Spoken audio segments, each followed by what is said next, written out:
The former Attorney General, Eric Holder, made headlines this weekend when he sent a tweet questioning the legitimacy of the Supreme Court now that Justice Brett Kavanaugh has been confirmed. With the confirmation of Kavanaugh, he says, and the process which led to it and the treatment of Merrick Garland, the legitimacy of the Supreme Court can justifiably be questioned. The court must now prove through its work that it is worthy of the nation's trust. Joining us now is Chief Counsel and Policy Director at the Judicial Crisis Network and former law clerk to Justice Clarence Thomas, Carrie Severino. Hey, Carrie, thank you for being with us. Good to be here. What did you think of Eric Holder's tweet?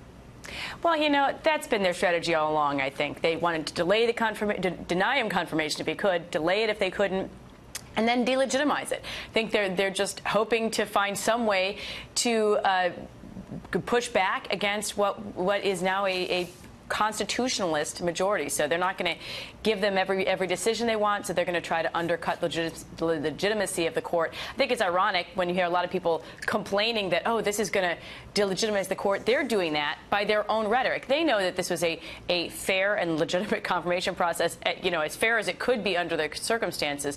What the Democrats were doing there was very unfair.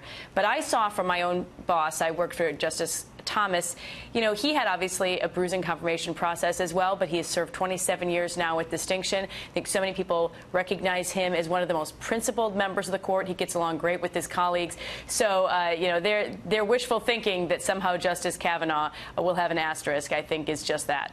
Well, with your experience of clerking for Justice Thomas, what do you think when Judge Kavanaugh, he's making good on his promise, he's hiring all 4 of his clerks are going to be women? Yeah, well, I mean, he's someone who has frequently had a lot of women clerks. He feels very strongly about encouraging young women in their careers, and it's the first time in history that a Supreme Court justice will have had all female clerks. So take that, Justice Ginsburg. A lot of women, we're looking at this one poll, there are a lot of women that are saying that they're going to, Republican women, that they're going to go to the polls. It's very important for the midterm election to go to the polls. And Democrats, it's actually gone down. If you look at this poll, it's NPR and PBS Marist poll. In July, 81% of Democratic women said it was important for them to go to the polls. Now look at October, 79%, so slightly down. For Republican women, 71% said it was important in July, and now 83% say October. What are your thoughts? Do you think that's accurate?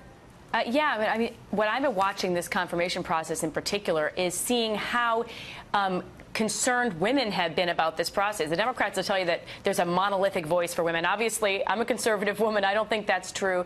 But if you look at the numbers, too, when we've done polling in red states like West Virginia or Arizona or North Dakota, we saw that it wasn't just strong majorities that want Kavanaugh confirmed in general, strong female majorities. And when you listen to Susan Collins' speech last week, I think it lined up very carefully and thoughtfully what a lot of women were thinking, which is we care about sexual assault, we want women to be heard, but we don't think there should be an unthinking shut up men line like Senator Hirono said. We think you need to look at both sides.